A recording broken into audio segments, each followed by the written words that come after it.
I said, that guitar is possessed. Oh, It is a Warlock. And not everybody can play that guitar. That guitar is fierce. It's ferocious. It's powerful. I said, there's no way anybody could just pick up that guitar and play it. It's cursed, and it's going to curse you if you don't bring it back. Imagine a world where only guitars mattered.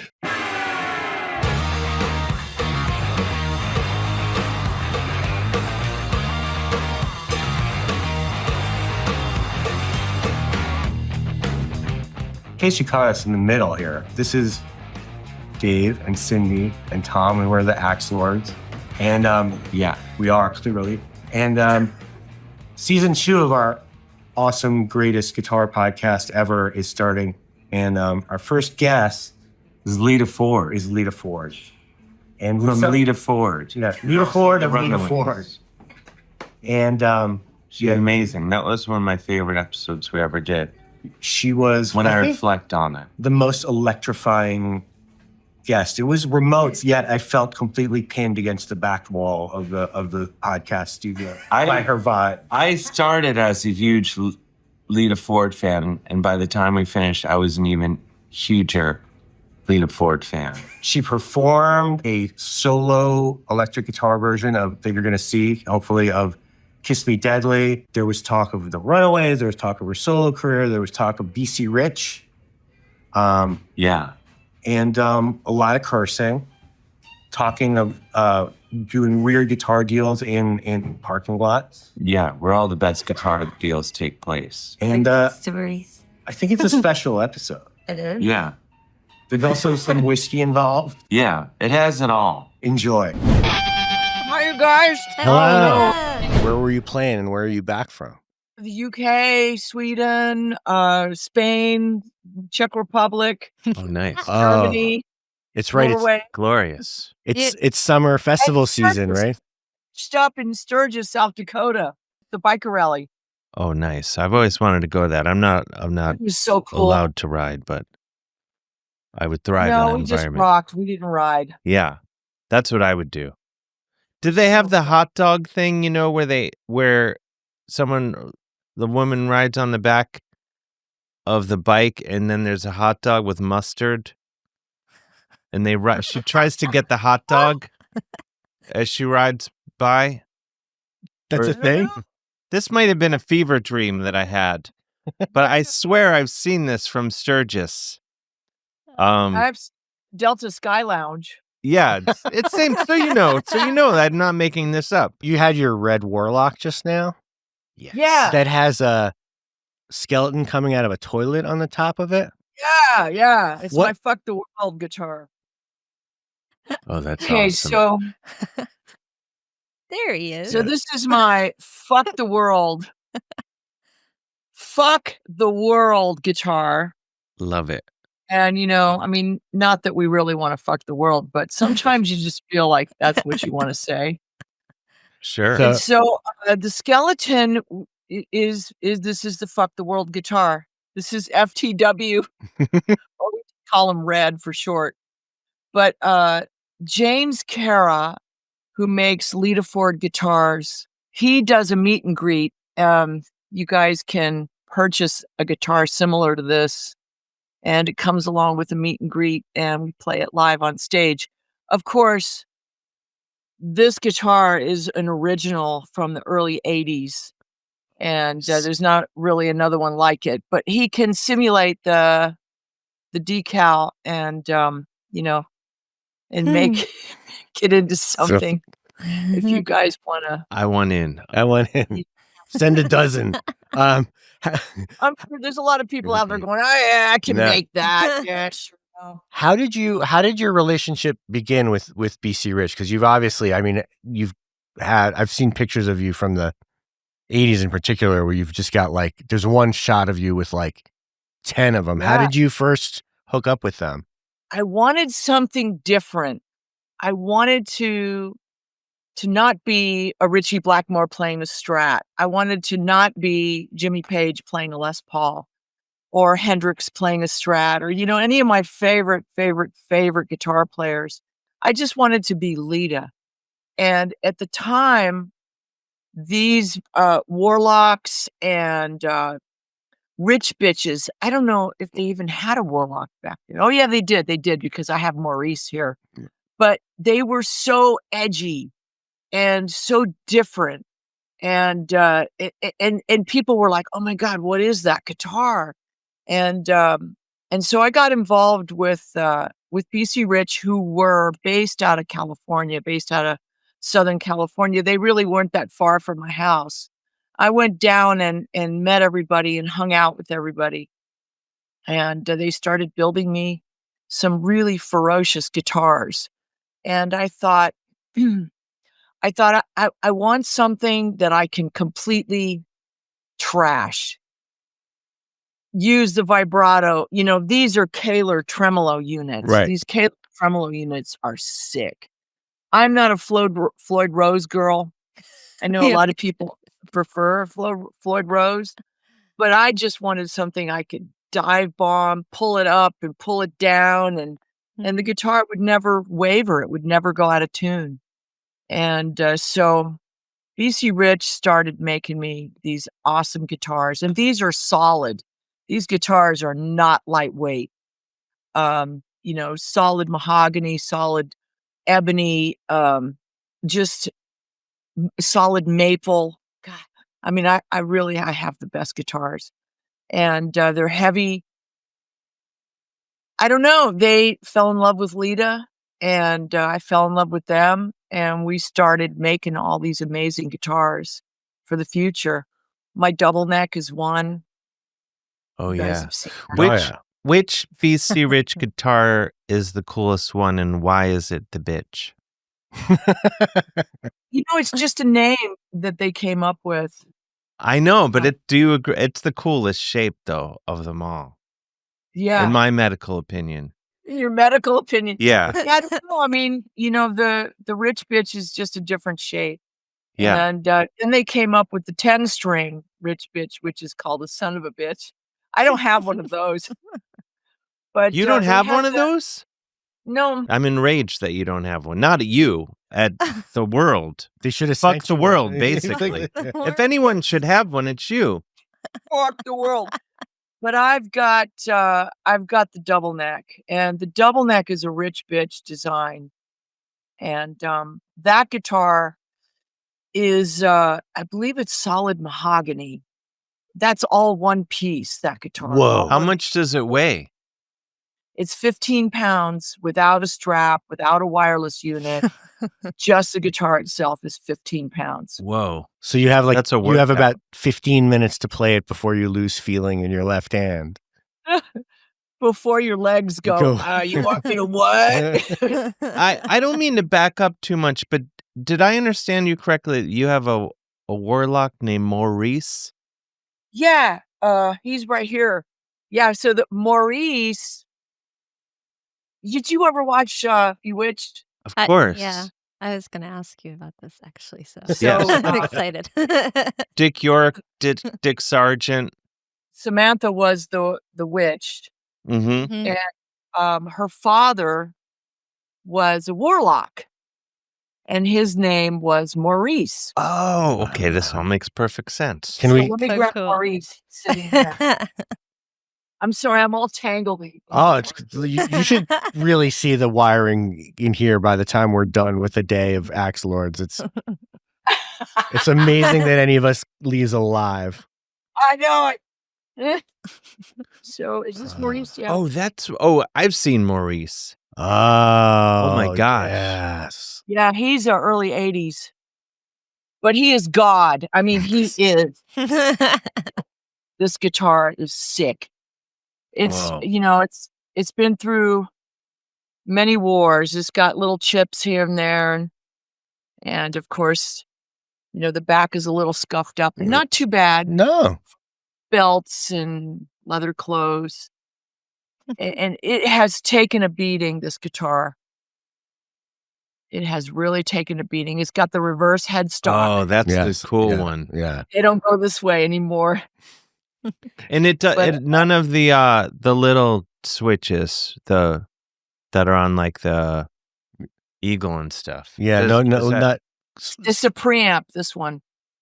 Oh, there we go. There's one. There's one.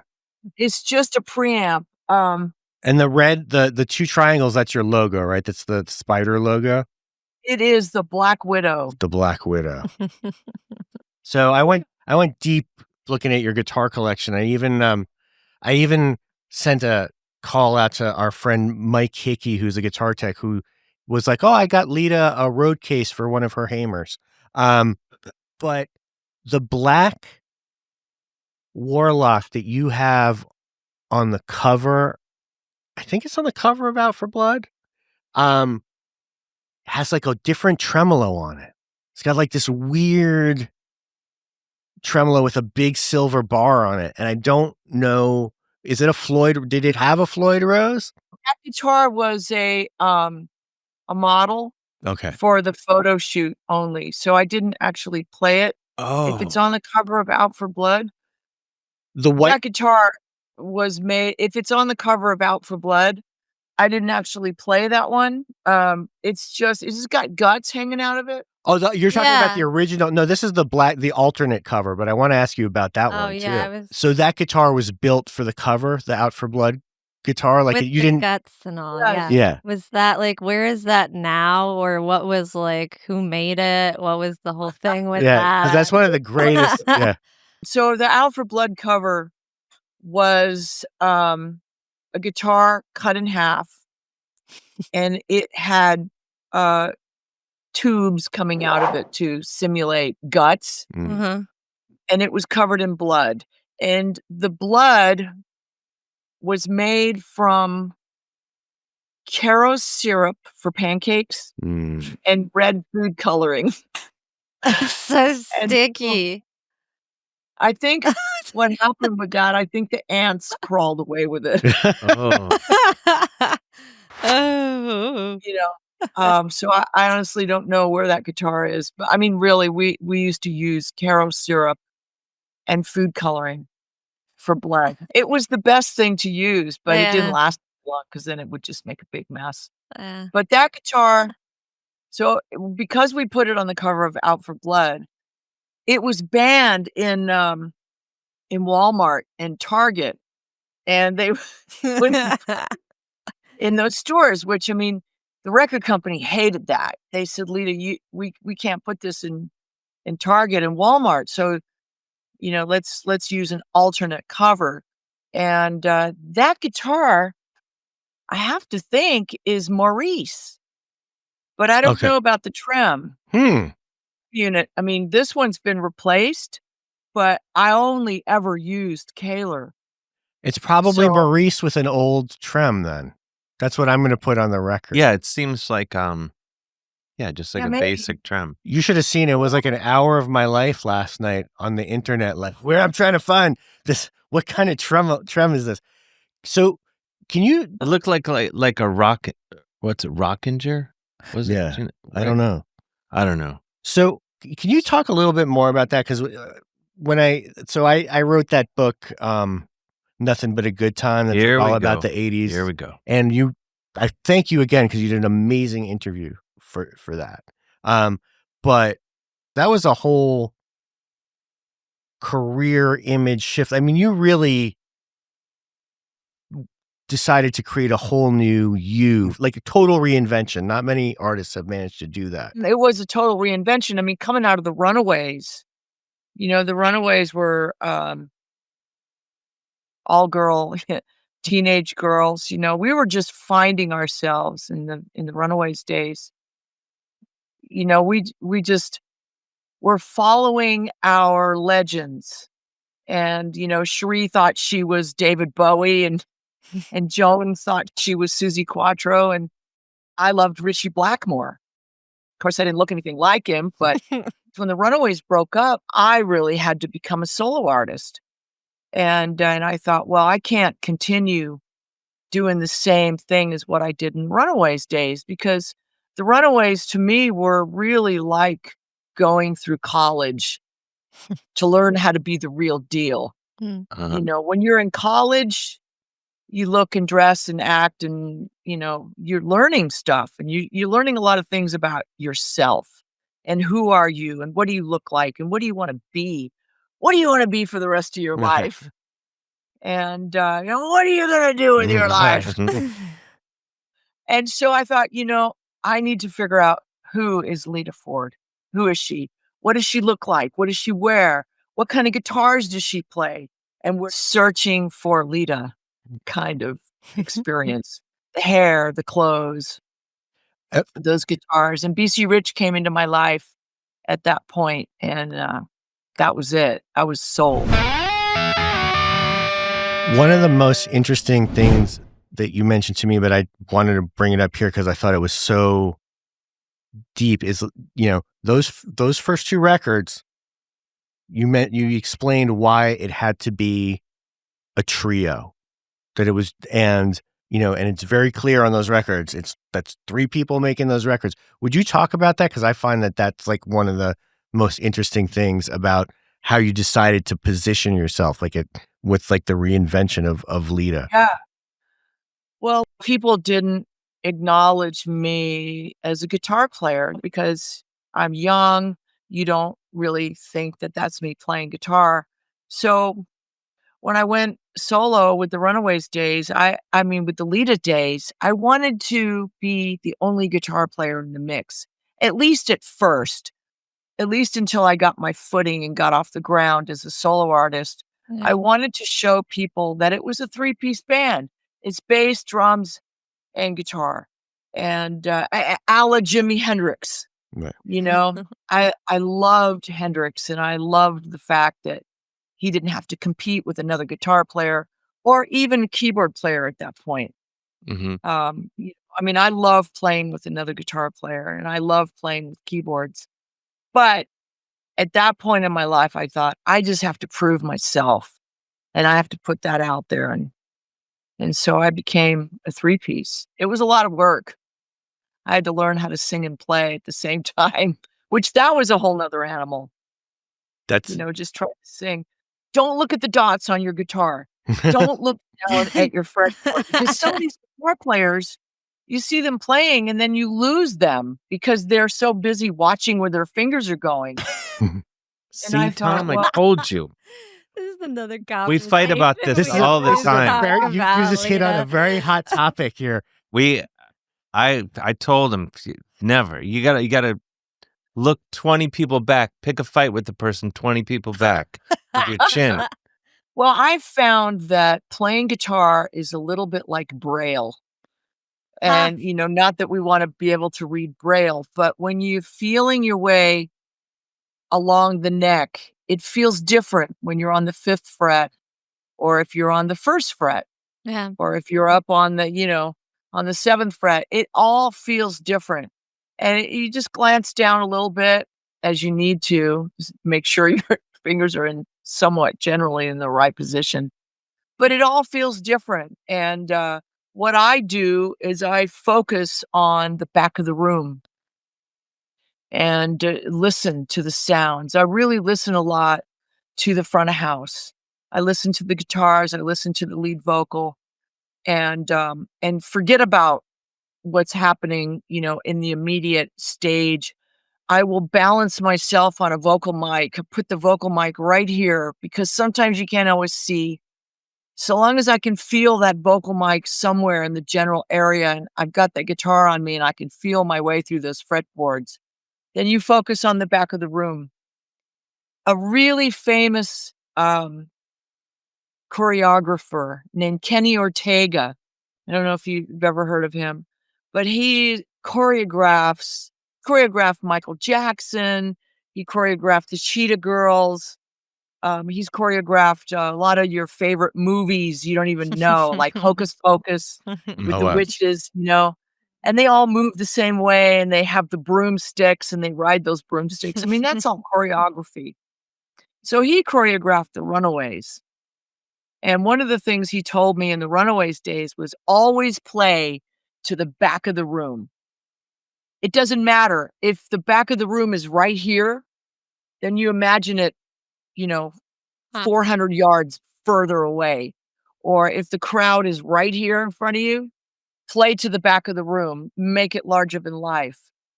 Don't always, crouch down and, oh, hey, little Susie down there with a little kid. Yeah, hi, how you doing? But then bring it up. Yeah. And when you do that, you can't always look at your guitar neck. You know what I mean? You have to project it and throw it to the back of the room, wherever that back of the room is, even if it's an imaginary back of the room. We have a great front of house sound man too. So See, Tom, sometimes he won't listen to me, but will you We listen to play in Lita a Ford? band. We play in a band together, and sometimes he'll just be like, "Stop looking at your guitar, man." And he's right. And but I'm going to say, Dave, that I do take what you say seriously, but I take what Lita She Ford said it says. better. I take what Lita Ford says way more seriously. But the message is the same. The message is the same. There's just more profanity when I say it. Just when did you? I'm a massive Cheap Trick fan, to say the Yeah. least. Did you discover Hamer through touring when you had your two Hamer standards? Was that from touring with Cheap No. Trick? No, there's a music shop in Chicago. Thoroughbred Music, I believe. I don't even know if it's still there anymore. I remember the logo though from the guitar ads. Yeah. Yeah, I mean, Cheap Trick are my brothers, my family. I love them. And, I mean, no, I could never look like Rick Nielsen with those guitars. Those guitars on him were just sick. But I walked into Thoroughbred Music in Chicago, and actually it's like Rockford, so it Right. is Cheap Trick territory. Oh, you were in full Cheap Trick. That's their Oh, wow. backyard. Yeah, you were on their Yes. turf. And so I walked in and I saw that black Hamer hanging there, and this black Hamer, oh, it's not here. I don't have it here. I have number 12 here though. I have another one, and It's 0012, 4-digit. Like, whoa, the white one. yeah, it's 0. The black one is number 48. Okay. Oh my Yeah. God! Can I tell you something really weird? I sold it, but I had 49. Oh my God. Who'd you sell Tom. it to? I know. I had 49. No way. Yeah. Who'd you sell it to? It was a sunburst. It had this cloudy sunburst. I gotta remember who I sold it to. Oh my God. Yeah, but I had 49. So look, we're connected almost kind of weirdly. Yeah. We're just 1 year apart. Yes. But they become, it's like wearing, and I refer to this quite often, but it's like wearing your favorite pair of jeans. They just fit. You put them on and you're like, God, this just feels really good. They fit perfect in the waist. They're great in the crotch. They're great down the legs. And I refer to my old guitars as like putting on one of your old favorite pairs of jeans. Wow. And those Hamers, when I put on my black Hamer, it just fits, and the same with the double neck. It just fits. So, but that guitar, I still use it now live. Oh yeah, here, Oh, Here's the white one. thank you. Teddy, would you pour me another whiskey? Please, I have water in this glass, but it's so rock and roll. So I don't know if this is really even in tune, but this is number 12. Wow. So this came, I walked into Thoroughbred Music and he handed me this off the wall. He said, "Oh, you have the black Hamer." I said, "Yes." He said, "Well, you need the white one too." Wall and gave it to me. But you can see the sweat stains on it. It's Oh, kind wow. of vintage. And then it's number 12. I don't know if you can see it. oh, that's awesome. Probably not. No, but that right there, 4 digits. For people who don't know about this stuff who are not Hamer psychos, the 4-digit Hamer, That's where you want to be. that's where you want to be. That's the It's a whole different animal. And the guitars today are not built the same. And, and there's some really great guitar players out there today. but they're different. It's just different. Everything about these guitars, they're not the same instruments. And a lot of people are like, oh, what do you think of this guitar player or that guitar player? And you can't compare. It's like comparing apples and oranges. They are just completely different animals altogether. If you were to pick this up, you would go, whoa, that's a real guitar. Sometimes at the end of the show, my guitar player will come over and he holds the guitar way up high in the air. And then the bass player holds up his bass really high in the air. And then I've got my double neck on. Ugh. That double neck goes down. Down. I over and let it hang because there's no way I'm going to pick that up and hold it. So, Teddy, can I give you this? Wait, so what year is that one? This one is, I like a 72, 74. Whoa. I mean, it's number 12. Yeah. Yeah. It's early. Black one is number 48. So I believe it's a 76. This one is before 76. I don't know. Whoa. Can I give you this? 70. I'll look it up. I'm going to look it up. I have the Hamer book, and I'll look at. Oh yeah, the Hamer. Here, you want me to be super annoying? Please, I have the Hamer book. The Hamer book, the guitar on the cover of the Hamer book. Yeah. That's 17. That was mine. I sold it to a guy in a parking lot. Oh, God. Don't you hate parking lots? Yes. Worst things happen. Why? Why'd you do that? Because I sold it to this guy, Chris, who's the Hamer guy. He wanted it. And now it's on the cover of the book, so it's better than in my basement. No, it's not. So I strongly disagree. When you signed your deal with Chrysalis and you did the Lita record and sort of got into more of a, I'm not going to say pop, but like it was a more structured thing. Was it different? Because you'd been really like on Out for Blood and Dance on the Edge, like you rip. There's just lots of ripping all the time. Like, was it hard to become more disciplined, like in terms of fitting into songs that were, more radio friendly and stuff as a guitar player? Did you have to adjust at all? I just played what I wanted to play. I did adjust as much as possible. And I brought in a producer in particular that just pissed me off. And to this day, I regret it. And to this day, I just think, I hate you. I hate you. I will always hate you. Oh, And wow. one of the things he said to me was, Lita, your guitar solos and your guitar parts, they all sound the same. And That's very constructive. Who is this jerk? I mean, of course they sound the same. It's because it's the same person playing. I mean, you're going to tell that to Michael Schenker. Michael Schenker sounds the same. It's him. You hear Michael Schenker, you think that's Michael Schenker. Yep. And, Richie Blackmore. Oh, that's Richie Blackmore. Richie, you sound the same on all your solos. They're not the same solos, but it's the feel and the sound and the whole, your whole, what do you call it? Well, you have your own voice. You've figured out, you're But it's not supposed the to voice, sound it's the like you. guitar. No, that's what. And, No, I mean the voice of the guitar. Like Yeah, you yeah. found yeah, your yeah. sound, Your so sound, you your know own it's tone. you.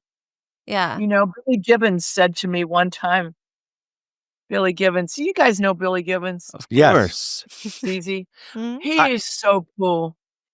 He's the one of the funniest, like, well-spoken gentlemen you could ever run across. Yeah, yeah. Yeah, I know. I said, Billy, he had 2 jackets on. And I said, Billy, it's hot as fuck. You'd be wearing 2 jackets. He says, I'm so cool. I can wear 2 jackets. And in that same voice, he said, I really love your tone. That's so cool. And I thought, yeah, baby. And it was one of the things that was really difficult for me growing up in the music industry was trying to get the producers and trying to get the engineers to record my tone the way I wanted it because they didn't understand it.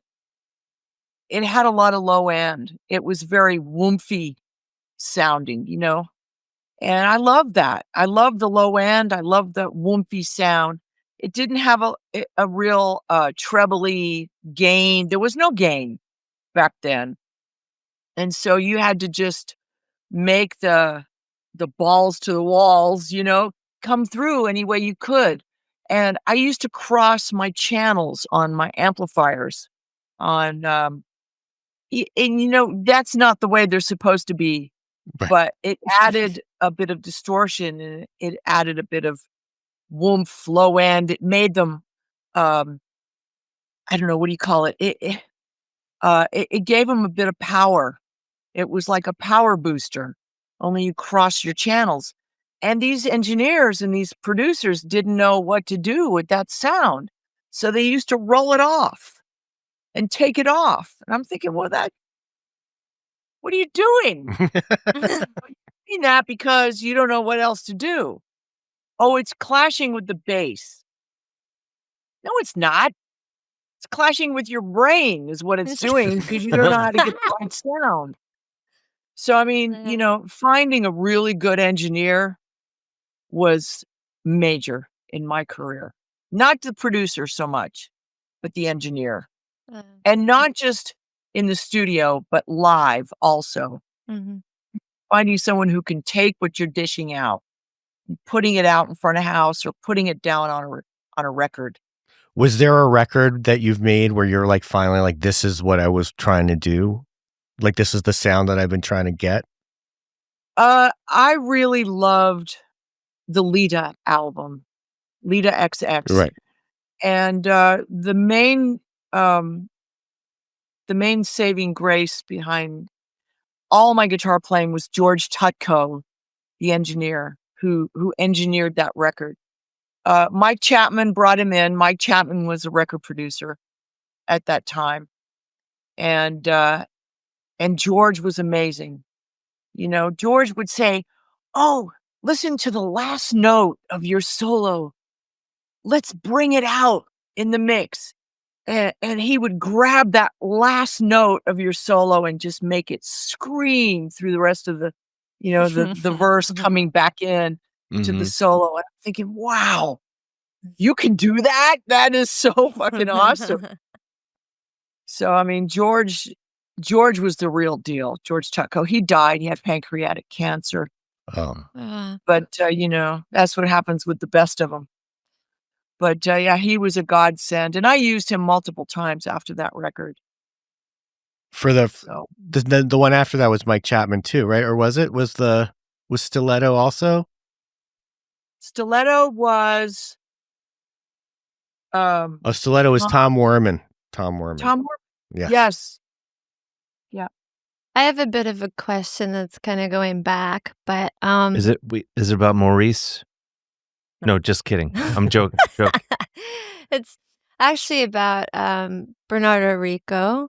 For me, the way that Carmine Street Guitars works is Rick Kelly's been self-taught and building custom guitars since 1968, and I'm his apprentice, so I'm the one kind of taking on, but I have my own brand. Oh. Now, for years of custom building, he's got a big background. So I was looking online. He started out making Appalachian dulcimers and then moved to acoustics and electrics. But I was kind of wondering, since you've been involved with BC for so long, do you have anything kind of behind the scenes, or have you come across any of his acoustics or any of like the original BC sort of stuff that people don't talk about as much? As obviously you're into the electrics, but anything else that's kind of a cool prototype or anything like that from back then? I have some beautiful guitars here. Oh, God. I mean, Bernie Rico Bernie Rico died very young. He was 41, I think, when he Mm. Oh, died. wow. And he was the god of guitar builders. And a lot of his builders that worked with him are still alive today. And so I work very closely with them. Um, they are monsters and dinosaurs of the music industry, Who? but they are the best of the best. Neil Mosier. Yeah. He's the main guy, right? Who is around now? Yeah, Neil Mosier is my guy. He just built me, and I hate this because I don't have it here, but he just built me a Raven.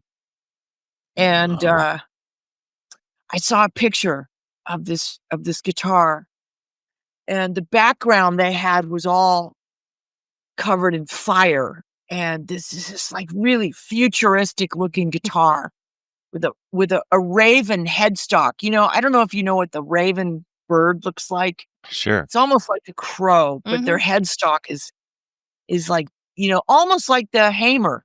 Mhm. It comes down like an axe, almost like you can use it as a weapon. Yeah. And I saw this guitar and I thought, what is that? It's made by Neil Mosier. It's basically BC Rich. And so I brought it in the house and I showed a picture of it to Teddy. And I said, Teddy, just look at this. And no words needed. Right. And he said to me, looks like Lita. And I thought, well, I mean, he said a little bit more than that, but then I called Neil and I said, Neil, what is this guitar? And he said, you need to have one. And I thought, okay, that's it. I want one. Teddy thought I should have one. Neil Mosier thinks I should have one. Let's have one. So he just built me the most badass guitar. It's the Raven. And it has no electronics except for one pickup that was made by Larry DiMarzio. It's a super distortion DiMarzio pickup.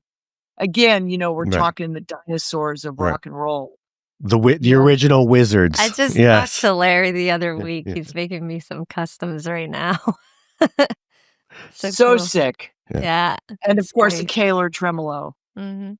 But it is, you can find it on some new social media pictures. I don't have it here because we're on the road. And that guitar is one of my main road axes. So my guitar tech has it. Mm. How many do you take out with you on the road? I take the Raven. The Raven is my main guitar right now. And I take the Black Hammer from the Runaways days because I play Cherry Bomb on it. And I take the double neck. Wow. So we have when the double neck comes out on stage, it gets applauded. People look at that guitar and just go, oh, it's the double neck. I mean, it's iconic. Right. Yeah. It's been around since the 80s. So what is that? 40 and change. Yeah. 50 years. So those three guitars. And of course, the Hammer is 1976. So that guitar has a few years on everybody. Wow. And people look at those guitars like, it's a person standing there. Yeah. How many do you have overall? Well, I've had a lot of them stolen over the years. I know it. And then there's the parking lot. I've lost a few guitars in parking lots too. Too, yeah. Doing Mm. parking lot deals. Yeah, it gets.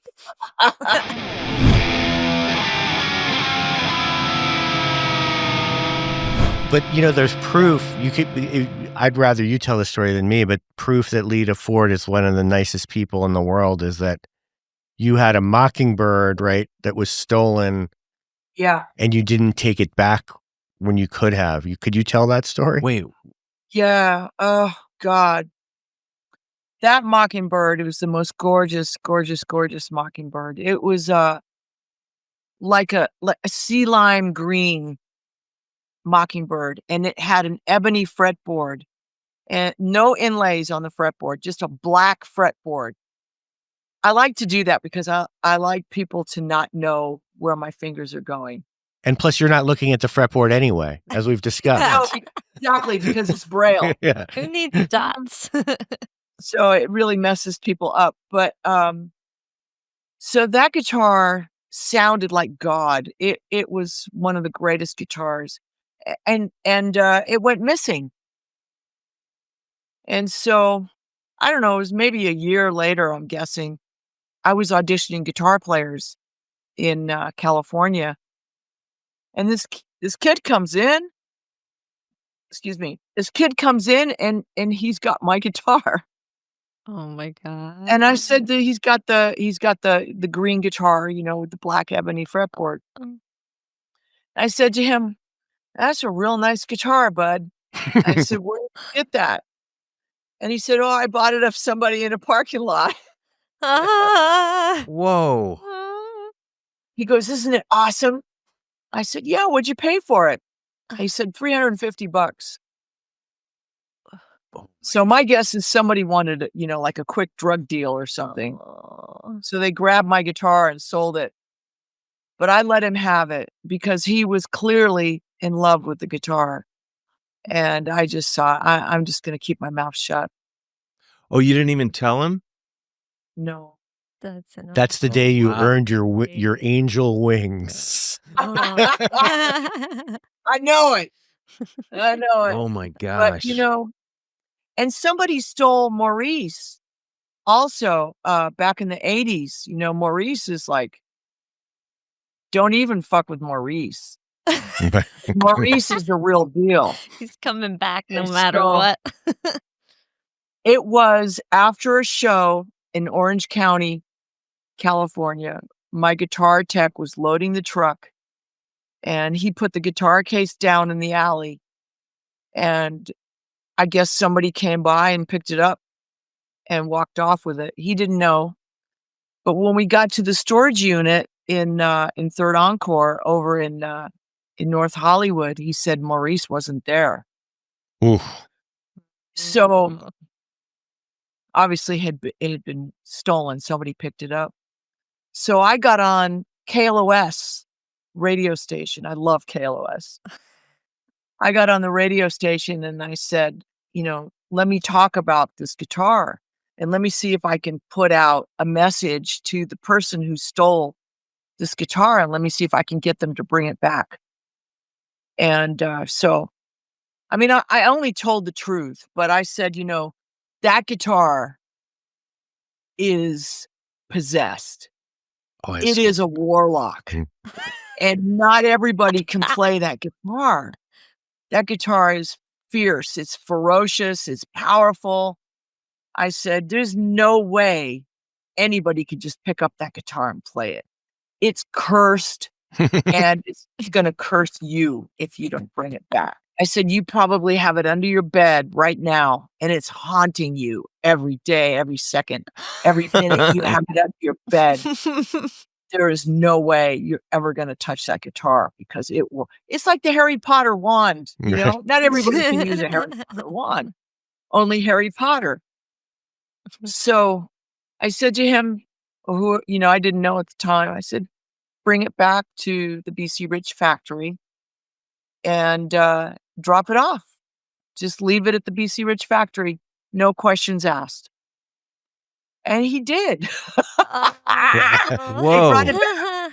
I mean, it was no time later that they brought it back and dropped it off. And Maurice came back to me. The case, it didn't even look like the case was opened. That's Wow. So amazing. whoever had it was scared to death, I think. Did you actually have the guys at BC Rich just like give him a beat down though? Oh, yeah. Gave him a heads up, that this guitar is gone. And if it comes back, you guys just keep an eye out for it. Let me know. And it did. Guy dropped it off and that was it. No questions asked. We don't care who he is. Just drop off the guitar and get the hell out of my life. Yeah. And that's Wow. it. When was people this? still check the time. This was, probably like 1983, 84. Oh, like right after you got him too. Right after, like Maurice was young. He was young and ferocious and fierce, and there's no way anyone was going to even plug it in and turn up the volume. Maurice was not going to have it. Did you during did you ever go the way of having a giant rack gear thing, or were you always just playing Marshalls? Like, did you ever succumb and have like the giant rack full of effects and stuff like or were you always just like amp, guitar, rock and roll? Yeah, I I grew up on Hendrix, and I grew up on Blackmore, and Iommi. These were my guitar gods, and they were all about using the instrument, using the guitar and using the amplifier, and making that come to life as much as possible. I love a delay. I loved the way Blackmore used the Echoplex. Those Echoplexes, I mean, now to buy an Echoplex, I think they're probably 10 grand to buy a used one. And they'll break anyway. Just a delay, just a really good delay. And the first piece of equipment I added was a wah-wah pedal, was a crybaby. Mm. So I'm really good at using a wah-wah. And my favorite wah-wah is a Jerry Cantrell, Oh, Alice yeah. in Chains. That's I think he's really got the best wah. And of course, crybabies are great too. But so that's my, if you can't play the guitar, don't play it. If you can't use a real Marshall, don't use it. Get the hell off the stage. And that to me was, you can't make this sing with a Marshall and a guitar, then you're not doing it right. When you start reaching for other pieces of gear and other pieces of equipment, you need to master what you're playing first. Master the guitar, master the amplifier first. Then you can add the other stuff, the wah, the delay, and use it tastefully. Don't overdo it. Use it tastefully in places that make it count. Yeah. That's my whole philosophy on it, and so I try and stick with that. That's a great philosophy. Do you bring for all of Not your always easy, but are you doing a lot of fly dates, or when you do gigs, is it your amps and your stuff? no, we travel with the Kemper through the United States. And I have my Marshall DHL 100 is programmed into the Kemper. Okay. I have a JCM 800, the old school heavy duty JCM 800s are programmed into the Kemper. Wait, so you can take an actual head and Consistent. Yeah, you can take a head and model your own head into a Kemper. Yeah. how's it do that? It's magic. Yeah, it Magic. profiles the Yeah. sound. Oh. To me, it is not 100%. So on nights where you think you're playing your JCM 800 because it's profiled into the Kemper, then again you have to deal with the cabinets, and some of these cabinets are not all they're met up to be. So I rearrange them and I put wood under them and I raise them up and crank the volume. I mean, Marshalls are made to be loud. They throw sound. And some of the Marshalls are they're too control happy. Oh, crank the gain, crank this. I'm like, fuck the gain, crank the volume, and or the master. Sure. And let's have volume. So the guitar comes in handy because the guitars are these badass preamps that are put in there by Neil Mosier. These badass pickups that are the super distortion pickups made by Larry DiMarzio, and those Kahler tremolo units. Those are all tools of the trade. And if you can't get your guitar and your amplifier and those cabinets to make it sound like you want it to sound, you better go back to the drawing board. That's my 2 cents. The Kempers profile, but they're not 100%.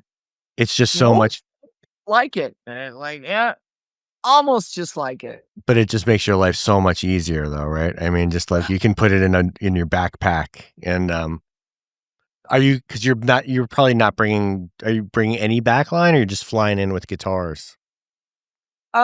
We fly in with 18 pieces of equipment. Wow. So we have bass. My guitar player Patrick has his guitars, and then I always bring at least 3 guitars. And we have our Kempers.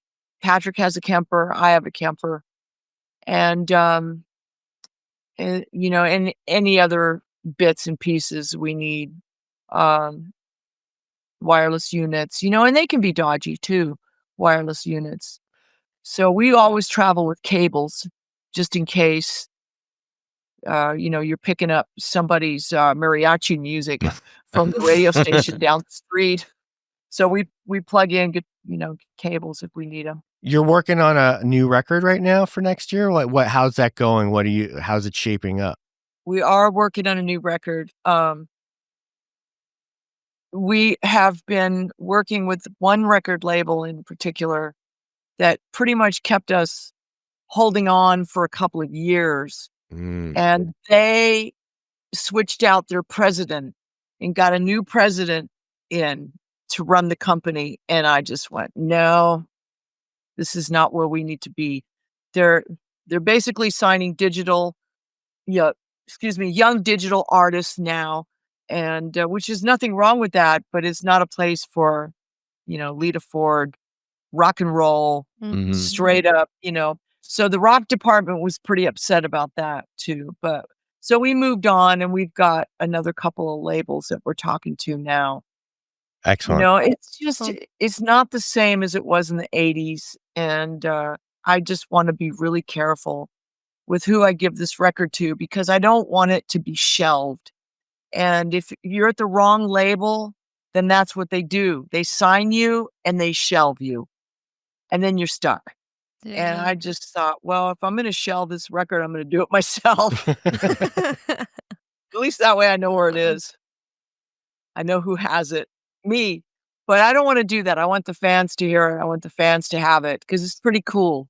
And I think it's going to have a long life once we get it out there. So I think we're on the right path. I got a great new manager that is helping us to deal with these record companies. And so great new tours overseas, lots of wonderful festivals and shows coming up that we haven't done in a long time. So we're on a good path. That's amazing and well deserved. Yes. Yeah. I don't even. I'm pretty. Like, this has been pretty awesome. We should ask her to play. Yeah. Will you play something before? Can you play us out? It's gonna sound. It'll sound. Incredible. It's gonna sound the best. I mean, if you crank it, it'll be great. Well, I have a little Boss Katana amp. That'll the do Boss- it. Oh, yeah, that'll great. totally be the. My kitchen amplifier. So I put on the Boss Katana when I want to cook and play guitar at the same time. Oh, nice. Oh yeah. Oh, like, that guitar is so cool. I need to get one of those.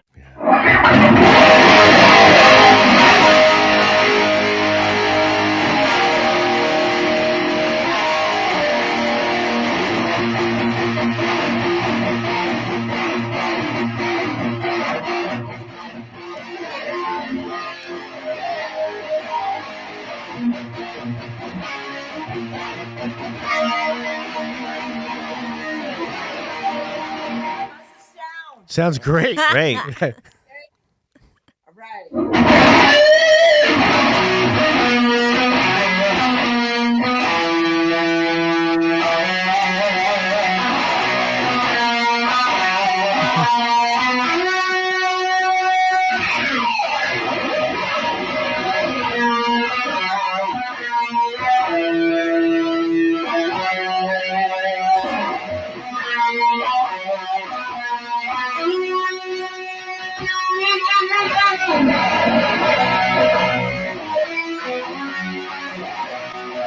was wow.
Yes. Thank you very much, Lita Ford.